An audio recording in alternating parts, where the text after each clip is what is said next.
दोस्तों, इंसानी तारीख में बहुत से रहस्यमयी किस्से और कहानियां दर्ज हैं। इनमें से कुछ हकीकत पर आधारित हैं तो कुछ फसाने हैं।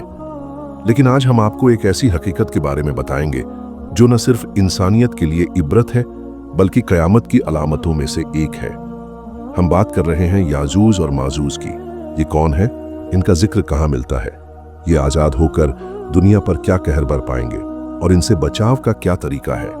आज हम कुरान ए करीम और सहीह हदीस की रोशनी में याजूज और माजूज का हर पहलू आपके सामने पेश करेंगे। याजूज और माजूज का जिक्र सबसे पहले अल्लाह ताला ने कुरान ए करीम में किया।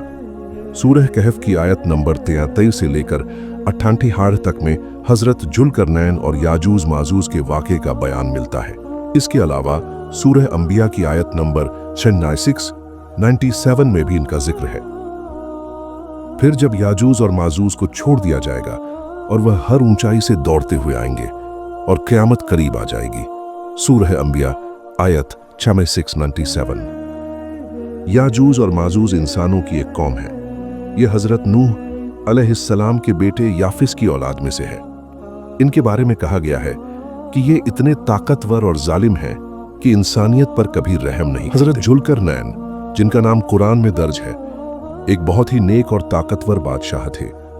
अल्लाह ने उन्हें जमीन के पूरब और पश्चिम तक का हुक्मरान बनाया था। सूरह कहफ में बयान है कि जब हजरत जुल्करनैन अपनी शुमाली सरहदों की तरफ पहुंचे तो उन्होंने दो पहाड़ों के बीच एक जगह पर एक कौम को पाया। ये लोग याजूज और माजूज की वजह से परेशान थे। उन्होंने कहा, ए जुल्करनैन, याजूज और माजूज इस जमीन पर फसाद फैलाते हैं। क्या हम आपको कुछ माल देंगे ताकि आप हमारे और उनके बीच एक दीवार खड़ी कर दें? सूरह कहफ आयत 44। हजरत जुल्करनैन ने कहा कि उन्हें माल की जरूरत नहीं, वह सिर्फ अल्लाह की रजा के लिए यह काम करेंगे। फिर उन्होंने लोहे और पिघले हुए तांबे से एक मजबूत दीवार बनाई। यह दीवार बहुत मजबूत है, लेकिन जब अल्लाह का हुक्म होगा तो यह टूट जाएगी।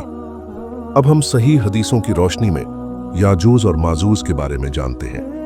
हजरत मोहम्मद सल्लल्लाहु अलैहि वसल्लम ने फरमाया, हर रोज याजूज और माजूज इस दीवार को तोड़ने की कोशिश करते हैं, लेकिन अल्लाह उन्हें इसे पूरी तरह तोड़ने नहीं देता।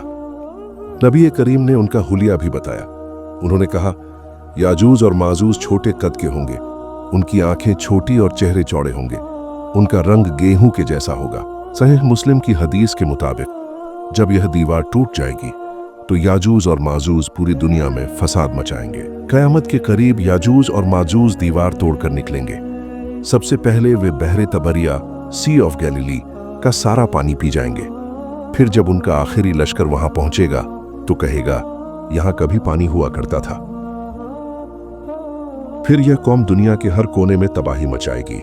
वे हर जीवित चीज को खत्म कर देंगे। जब याजूज और माजूज का फितना अपनी चरम सीमा पर होगा तो अल्लाह हजरत ईसा अलैहिस्सलाम को हुक्म देंगे कि वे मुसलमानों को एक पहाड़ पर जमा करें। फिर हजरत ईसा अल्लाह से दुआ करेंगे। अल्लाह उनकी गर्दनों और कानों में एक बीमारी पैदा करेगा जिससे वे सब मर जाएंगे। उनकी लाशों से बदबू और गंदगी फैल जाएगी। फिर अल्लाह विशेष परिंदों को भेजेगा जो उनकी लाशों को उठाकर दूर फेंक देंगे। दोस्तों, याजूज और माजूज का वाकया हमें यह सिखाता है कि इंसान कितना ही ताकतवर क्यों ना हो, अल्लाह की मर्जी के बिना कुछ भी मुमकिन नहीं। हमें चाहिए कि हम अल्लाह से दुआ करें कि वह हमें अपनी रहमत में रखे और हमें क़यामत के इन फितनों से बचाए। अगर आपको यह डॉक्यूमेंट्री पसंद आई तो इसे शेयर करें ताकि और लोग भी इस जानकारी से फायदा उठा सकें। अल्लाह हाफिज।